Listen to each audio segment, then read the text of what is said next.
The CCP is the adversary of our time, and anyone that says otherwise is being selfish or lying to you or looking for financial gain. They are smart. They are partnering up with the Mexican drug cartels, with the Russians, with every adversary we have, and saying, look, we don't really like each other, but we just hate America, so why don't we team up? And you know what they did? They went to the north.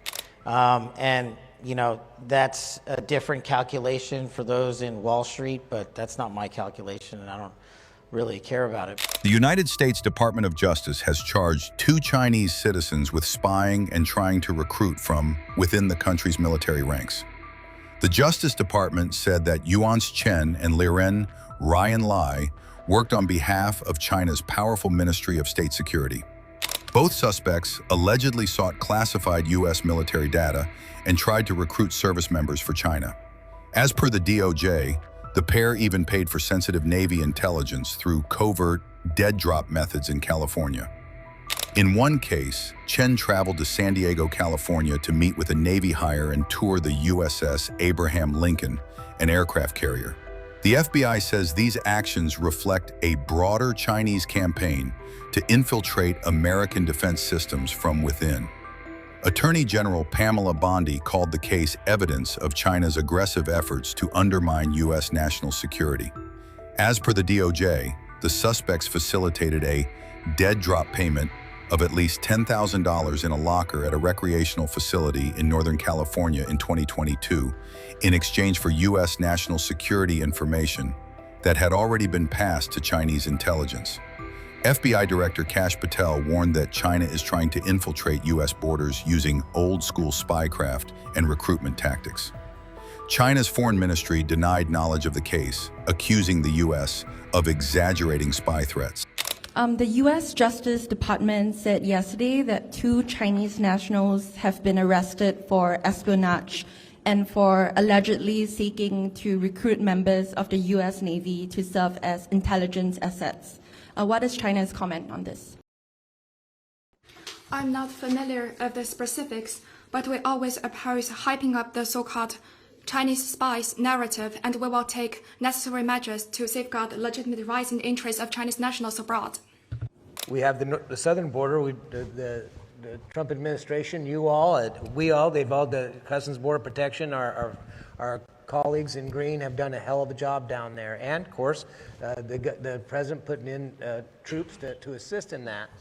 But we have the northern border, too, you know, and it's twice as long. It's nearly 6,000 miles up there. And there's a lot of folks, a lot of sheriffs in this room who deal with the waterways in the Northeast, in the Northeast region. And of course, here we are in the Southeast region, too. So we're really glad to see as much activity from the Coast Guard and so on and so forth. But this northern border and the infiltration of our sovereign lands, of our Indian reservations and those things, we're very aware of that, and we're hopeful that in the package, in the bill that the president has, that Congress is bringing, that the money is going to be there to assist getting more resources up on that northern border, because I think it's we all know that is an Achilles heel. That we're just shifting that pressure somewhere else. And so I think that's something that perhaps, I don't know if you have any thoughts on that, sir? Well, the CCP is the adversary of our time, and anyone that says otherwise is being selfish or lying to you or looking for financial gain. And, you know, that's a different calculation for those in Wall Street, but that's not my calculation, and I don't really care about it. But they are smart. They are partnering up with the Mexican drug cartels, with the Russians, with every adversary we have, and saying, look, we don't really like each other, but we just hate America, so why don't we team up? And you know what they did? They went to the north. And as we were discussing, while we've done such a great job through your work in this administration on the southern border, the northern border is too vast for the federal government to cover down on. It's impossible. We need you. You're the northern front. And just to put a statistic out there, last year there was like 330 known or suspected terrorists that crossed into the United States of America that we know about. Almost 300 of them entered through the northern border. That should tell you everything you need to know about who's using the northern border for what.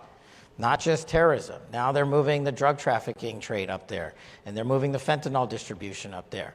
And whether or not they're putting it down into America, That's a different question. The fact that they're doing it and allowing themselves to partner with our adversaries just to come after Americans should hopefully highlight to the communities how much we need you on the northern border. I do hope this package has funding for it, but I'm just telling you right now, the USG from DC cannot solve the northern border, and many Americans are not attuned to what is going on up there, and so part of our job is delivering that message.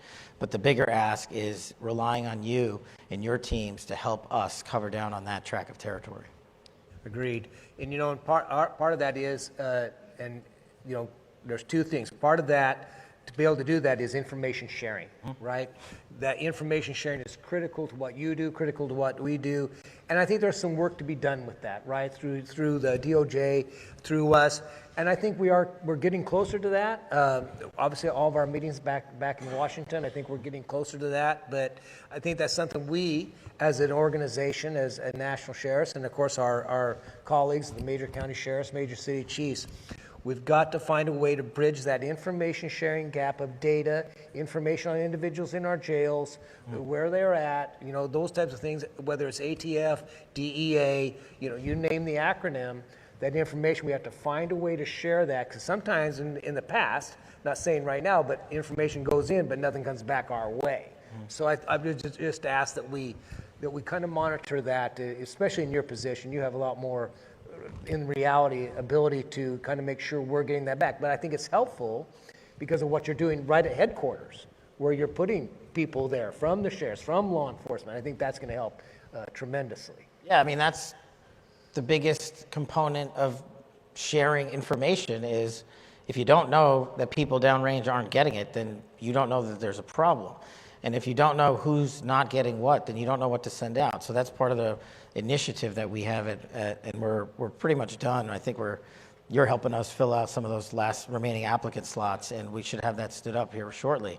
But while we're sharing information back out, and you definitely have our commitment to do that, to continue to do that, we need every single precinct and every single sheriff's office in this country reporting in, because our data is only as good as what comes in, and then we can share out what we have.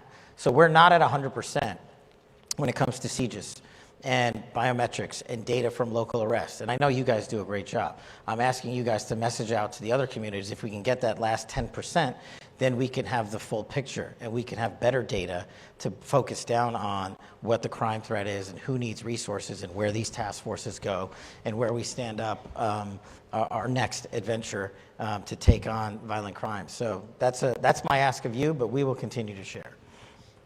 Yeah, just real quick on that. I echo everything that the DAG said. And, I think I'll leave you with this.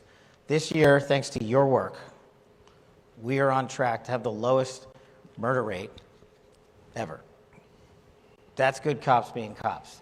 But it was a big process to get there, not just cracking down on murderers, but highlighting that it was a national security crisis. And that took years to educate the American public that it was such a big problem. Fentanyl is no different, in my opinion. We have to go out there and message to our local communities. I talk about it in every single scenario I'm in and get an opportunity to discuss it. Besides China, I talk about fentanyl and drug trafficking and sex trafficking. And these crimes are all also happening on our Indian country. And we have got to help the folks out there. There is no distinction for us at FBI or DOJ on where the crime is committed. But if we can get some of these atrocities that are happening, not just in rural America, but in Indian country and in urban America, that's a key component to help us solving and putting front and center the crisis that is fentanyl. You've got the team in place. We have you there. I think we can get there, but it will take some time, but we will need you.